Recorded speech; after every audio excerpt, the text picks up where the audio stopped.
asked me if I'd tell my Lulu champion. So back in 1991 or 92, we were going on our annual retreat. And the other sisters had left, but Karen and I were still here. We were packing our togs upstairs, and I can just remember calling into Karen in her room, are you going to take your bathing suit with you, or whatever? We all went different directions for our retreat. Well, as we were peacefully packing our clothes and getting ready, we heard this, well, I thought it was the furnace exploding. And Karen went to the window, and she looked out the window down the boulevard, and she said, my God, someone's been shot. So I remember putting my shoes on, and we ran, the two of us ran out there, and I can tell you what this guy had on. He had a black hairnet. He was an African-American gentleman. He had a green, jacket and black pants, and he had run out of his shoes. And he was lying there, obviously with a few bullets in his head, and he was unconscious. And Karen and I just took him in our arms, and both of us had been with sisters who had died.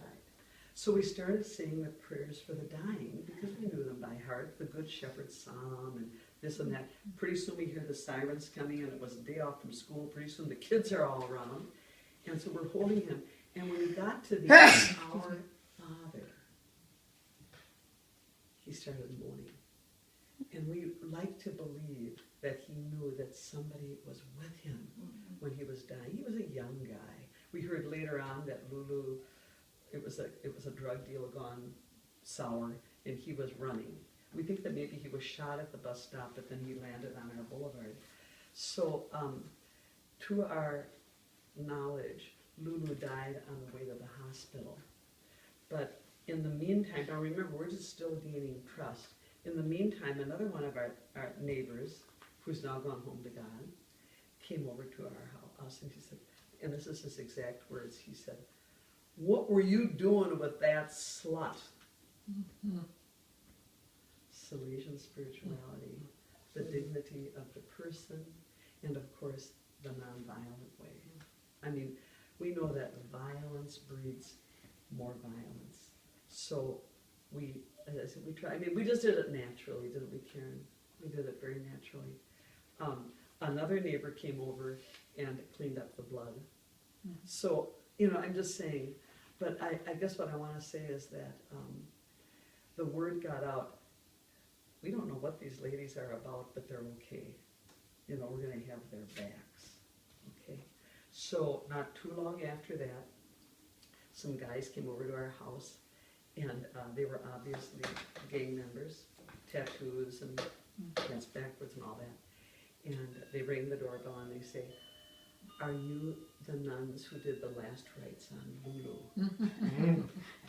We said, yes, we're ordained. The people have ordained us. So, and they have ordained us. We bless their babies, bless their houses, whatever. So anyway, they asked us if they could please come in and could we pray with them. And so we did. And then a couple weeks after that, Lulu's wife, who had been in jail, or his significant other, came, and we walked through what had happened. So I think that, I bring that up in terms of ministry because I think it was very significant in terms of people knowing what we were about here.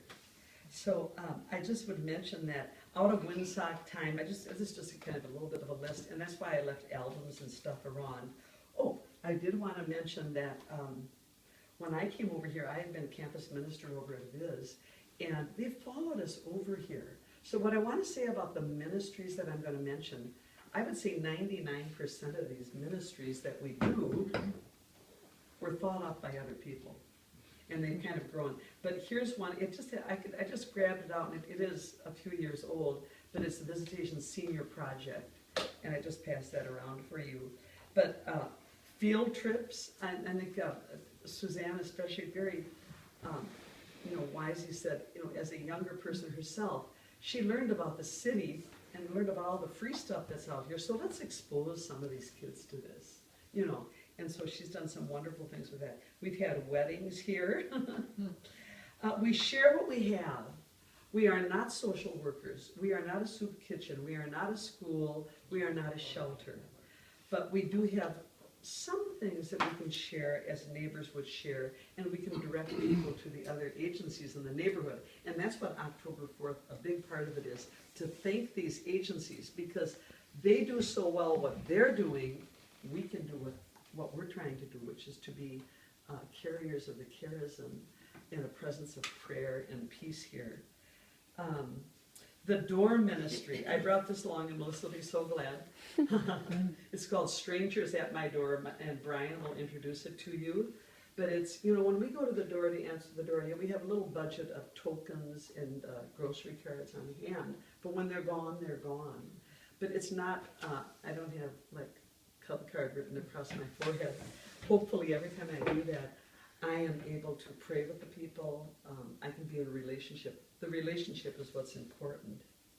And that's why on Saturday night, a lot of our neighbors are going to be there. You'll see them. They'll be there.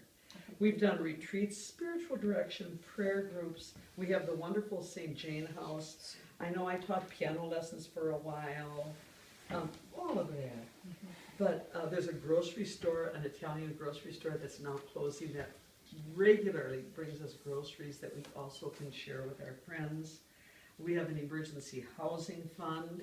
There's a lady by the name of Vicki Bailey whose daughter went to visitation, and when the daughter, who's now a doctoral student, was in 4th grade, she said to Mom and Dad, Mom and Dad, they're attorneys, I've got everything I could ever possibly want or need, a 4th grader. I want to share my stuff with kids. I want to share my parties with kids that don't have what I have. So one of the things they do is the Cadillac of all back-to-school parties. They do a Halloween party, Valentine's, Family Olympics. But again, it's just like and that's why it's so important for us, because we try to keep this boundary of being first and foremost women of prayer and community and stability among the people in this community. It's hard because we get requests every day to this and that, or from this church and that church. And it's really important for us to keep the priority so that we can continue to be what God sent us here to be.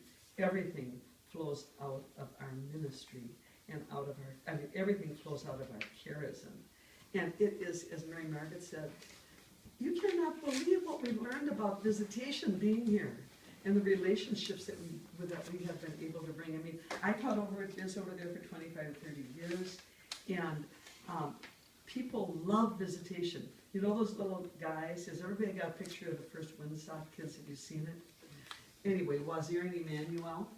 Emmanuel now has 7 children by a few wives, or a few significant others. Emmanuel comes back to see us. Wazir comes back to see us. All these kids that came for a Windsock once upon a time come back to see us. In terms of Windsock, it was vibrant and well and alive for about 20 years.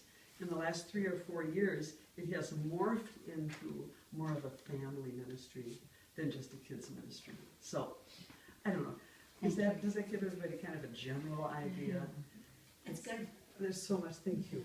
Nuns in the Hood. Thank you. Oh, Nuns in the Hood. Oh. Yeah, they didn't get that. You know, Let me say something about Nuns in the Hood, quickly. No. The plaque. Okay, some of our friends, some of our recovery friends, after they got to know us, got together and they had a surprise party for us. And that's another whole story, but at the surprise party, around Valentine's Day, no less. around right? Valentine's Day, they gave us this plaque, which says, "To the nuns in the hood."